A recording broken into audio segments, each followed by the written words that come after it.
You're watching AI TV News. Today we're unpacking the Trump administration's decision to scrap the U.S. Department of Agriculture's annual Household Food Security Report, the country's gold standard gauge of hunger for nearly 30 years.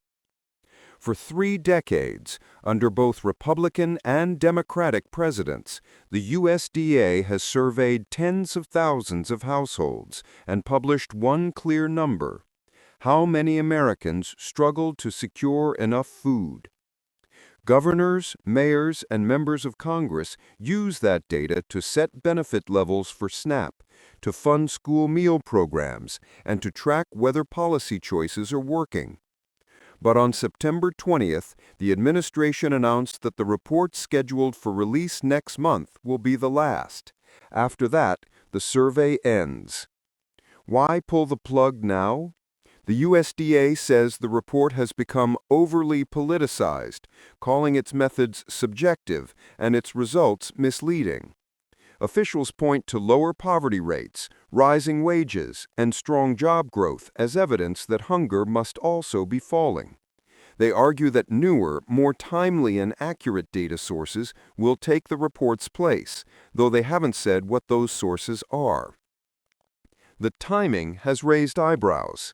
Just 10 weeks ago, the president signed legislation that trims billions from food assistance, a move the Congressional Budget Office estimates will push roughly 2.4 million people off SNAP. Cuts to other USDA nutrition programs, ones that supply food to schools and community food banks, followed soon after. Critics wonder whether ending the hunger survey is an effort to keep the public from seeing the impact of those cuts. Here's what the most recent data show. In its 2024 release, the USDA reported that about 18 million households were food insecure at some point in 2023, an increase of 1 million from the year before. That translated to 13.5% of all U.S. households, the highest level since 2014. Anti-hunger advocates worry that without future reports, there will be no official way to judge whether those numbers climb higher.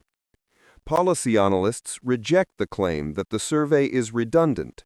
Bobby Kogan of the Center for American Progress calls it the single most important data set we have for hunger in America, and warns that canceling it could hide the effects of recent benefit reductions.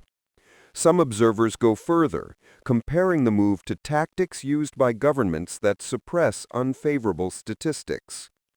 So, what does ending the report mean in practical terms? First, lawmakers will lose a trusted benchmark when writing farm bills, setting SNAP budgets, or responding to economic downturns. Second, state agencies and nonprofit food banks will have less precise information to guide resources to the areas that need them most. Finally, ordinary citizens will have a harder time understanding the true scale of hunger in their communities. Supporters of the decision insist other indicators, such as overall poverty rates, are enough. But poverty and food insecurity don't always move in lockstep. A family can earn just above the poverty line and still struggle to keep food on the table after paying rent, childcare, and medical bills. That nuance, critics say, is exactly what the USDA survey captures and what risks being lost. In short, a 3-decade-long tool for measuring hunger is about to disappear. The administration argues it's outdated and biased. Opponents fear its absence will leave policymakers and the public in the dark. As the debate continues, this year's report could be the last snapshot we have of how many Americans are going hungry, and the last chance, for now, to hold anyone accountable for changing that number. We'll keep following the story. Stay with AI TV News for updates.